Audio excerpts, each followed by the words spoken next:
Hey, welcome back. This is Wisdom, and I'm Wisdom Talks, and I'm here to talk to you. So, I actually got a recent question about how do you forgive when you've been hurt? Okay. And this is something that we probably all, I'm sure everybody's been hurt or betrayed or backstabbed or caught by surprise by something that they didn't expect. And now they're struggling with how do they learn to forgive? How do they learn to forgive this person and let it go? Because a lot of times we may tend to think that forgiveness is allowing the person to win, right? Allowing the person to have an upper hand on us. If I forgive them, now it makes whatever they did to you okay, right? It's not okay. It's never okay. Let me be the one to tell you, whatever was done to you, whatever pain you were caused, whatever thing you had to go through, unfortunately, it is a part of life. And at some point in time, you will be betrayed. And at some point in time, you will be disappointed. And this is why the Bible does speak about not putting your faith in man, because man will disappoint you every single time. So once you realize that, you kind of realize, oh, okay, technically I can't put my faith in for nobody. Anybody is liable to hurt you. Anybody is liable to backstab you or break your trust. So you have to go into life understanding that. When you think that everybody has good intentions for you and that no one's on the table or on the menu to be able to hurt you, you will be disappointed over and over and over again. All right. Sometimes God will allow things to happen to us for us to put our trust and faith back into him. Okay. Because we get too caught up in our faith and our trust being into the world and into people. Right. So I say all that to say that when someone causes you deep pain, deep betrayal, where you feel as though it's to no point of return, this is the time when you need to forgive the most. Okay. Forgiveness is not for the other person. As much as we think it is, it's not. The forgiveness is for you. Forgiveness is always, has been and always will be for you. Okay. When you are holding someone to a certain cross, when you are holding someone to a standard of they can never hurt me, they can never do this, right? And then they do it. For one, if you are holding that in, right? Now, I'm not saying when something happens immediately, you're supposed to just be like, I forgive you. No. Sometimes it takes time. You need to process it. You need to go through the emotions. But once you do all of that, you need to let it go. Because at the end of the day, when you are holding on to bitterness, because, okay, unforgiveness is a big tactic of the enemy for you to turn into resentment and bitterness and like anger that's is going to just set and be there, and it ain't going nowhere until it turns into some type of sickness in your body. People don't realize. That's my son. He's like, are you done yet, Mom? No, I'm not. I need to get this out. When you are holding on to those emotions, negative emotions, right? A lot of times it can turn into sicknesses in your body. So it can literally start to deteriorate you from the inside out. And it's because you're not releasing those emotions. You're not releasing those traumas. Okay? It doesn't mean that when you forgive, you just let it go and it's just over and, it just washes away what happens. And sometimes the person don't even need to know that you've forgiven them, but you can just do it in your heart and with God. And you ask him, hey, I'm still angry at this person. I'm still upset. It's time for me to let this go. Because once you let it go, sometimes we'll hold on to a person getting their karma. And I was actually told this recently because I was having my issues and I was going through it, and I was saying, but yeah, so a lot of times we think that, honestly, I don't even know where I was at because I had paused the video because I told you I got my kids. So I'm sorry. This message is really important, but obviously I'm getting distracted. But like I was saying, when you are forgiving somebody, it's not, we always think that is for the other person, and it's for us. So once we release that energy, once we release that, oh, that's where I was at. I was venting to one of my coworkers, and I was kind of like, I was upset, in my situation, and I was like, I don't want to get into it, but I was like, oh, I'm doing this, I'm doing that, I'm, single parent struggles. That if you're a single parent, you know what I'm talking about. So I don't have to go into the details, but I was kind of getting frustrated, and she said, Wisdom, she said, because sometimes we're waiting for a person to get their karma. We're waiting for a person to get the payback that we think that they deserve.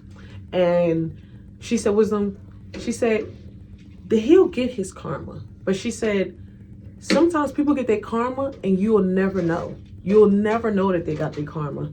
And it's not for you to know all the time.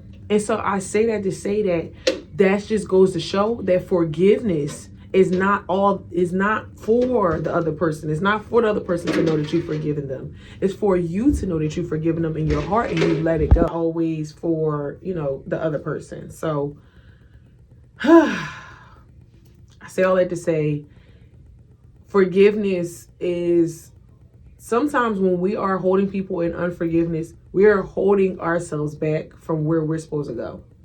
So when we forgive selflessly and we let it go, we are allowing God to work through us. We're allowing the lesson, whatever we were supposed to learn in that, to actually fully process and permeate. If you were a good person, if you did the right thing, what do you need to hold this person to the cross for? That's God's job. That's for the Lord to do.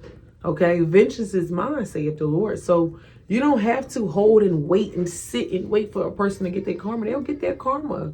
They'll get their karma. And 9 times out of 10, it might have already happened and you just probably didn't know about it. Because that's how God works. And so I say all this to say, I was reading in the Bible this morning and he was talking about Joseph. And I love Joseph's story. It's my favorite story in the Bible. And because every time I read it, it always makes me remember the power of forgiveness. We are thinking that we don't have no power when we're forgiving. We're giving all of our power away to the person. We're letting them think it's okay, but we're not. We're not. Okay. When we are forgiving, we are claiming our power back. We're taking our power back. We're taking it back for us. So if you know the story, Joseph had, I'm not sure how many other brothers he had. He had a lot of brothers, and he had a dream that he would be over his brothers. He was not the oldest brother, and he professed the dream. And this is another thing, but everything happened for a reason. But this is another thing. Don't be so quick all the time to tell people your dreams. Okay, that was just random, but don't be so quick because everybody's not for you. But he confessed his dreams to his brothers, and they were upset. They were upset. They like, who do we think he is, pretty much. And they felt some type of way. And I believe they also felt some type of way because the dad favored him the most. So they set up a plan to kill him. Right before they was going to kill him, I guess one of the brothers changed his mind. He felt bad. So they pretty much sold him with the Egyptians. All right. And he went over there and he ended up becoming like the Pharaoh's right-hand man, pretty much. So he ended up pretty much running all of Egypt, and nothing could go through unless it was through him, from my point of view, from my understanding.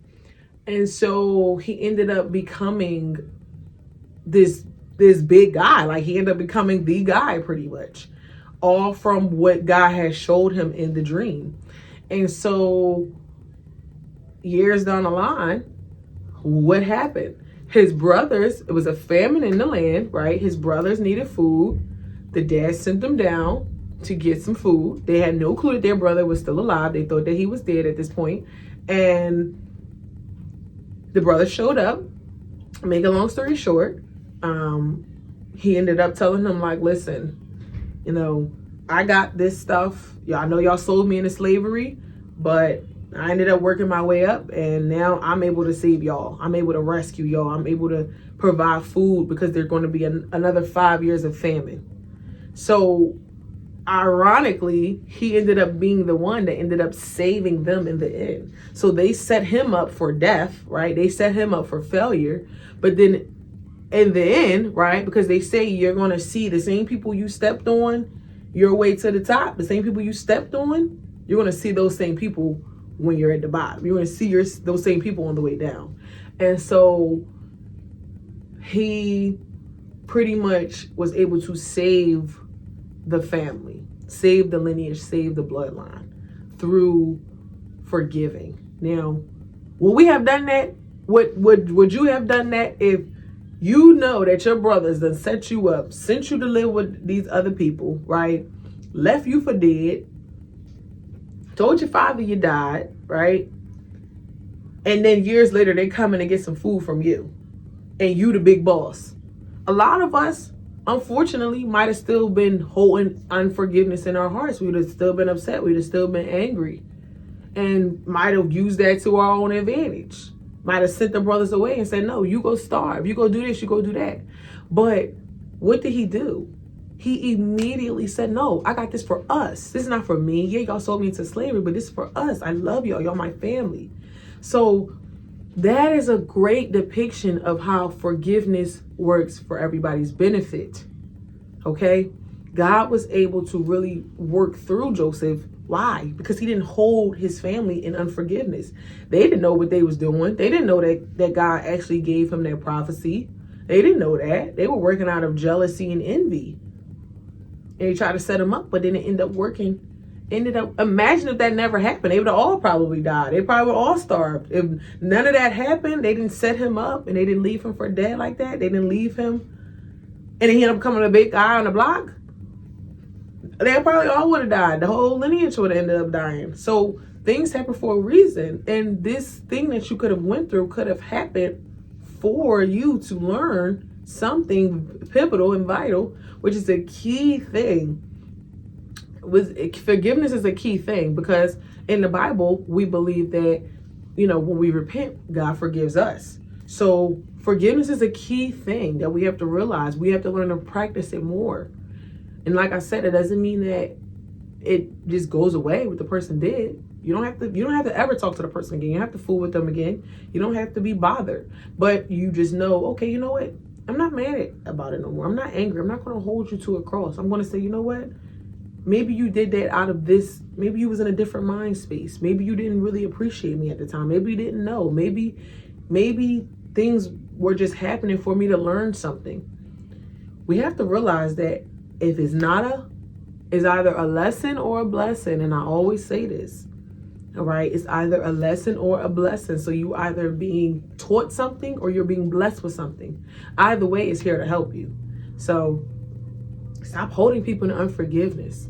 Let it go in your heart. And if you're having a hard time, pray to God. Pray every single day for him to remove it. Because once you do, the freedom you'll feel, the freedom, the detachment, the cloud, the anxiety, because when you don't forgive people, you'll tend to be bitter. So then you might, let's say someone hurt you in a relationship. Now you're bitter. Now you're like, oh, I'm done. I'm done. I don't want anybody else. I don't want to get hurt no more. So now the very next person you were going to meet was going to be your person. You know what I'm saying? And then now you didn't chase them away, because now you working out of bitterness. You're working out of unforgiveness. You're working out of hurt and pain. People don't want to deal with that. So in order for you to get to your fullest potential, you have to learn to stop holding people to a cross. They'll get their karma. They'll get their backlash. They'll get their spanking. Trust me. What goes around comes around in this world. And you have to realize that. So the same thing with you. You might have got some karma that you done did to somebody else. Sometimes we do stuff that we're just getting our payback from what we done did. And it might have been a couple years ago, so we thinking, oh, I didn't change, I didn't been a good person. Yeah, but you would still owe that karma. So you gotta also realize that too. Is this somebody just hurt me like for no reason, or did I actually deserve this? Did I do this to somebody else before, and then now I'm getting my karma? So learn to let people go, learn to forgive and let go. Let God, let go and let God. Let God handle the vengeance. Go on to the next thing, because that's how you keep the blessings coming in. When you learn to forgive people and let people go, oh, you'll be so blessed. You will be so blessed. When you work out of anger and envy and unforgiveness, you will stop all your blessings. You will stop them until you learn to let people go. Forgive and let go. So I hope this helped you. I hope you got the message. All right. Forgive. Release yourself. Release them. And move on with your life. Forgiveness is for you. It's not for the other person. It's for you.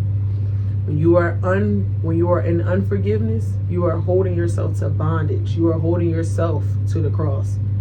It's not your cross to carry.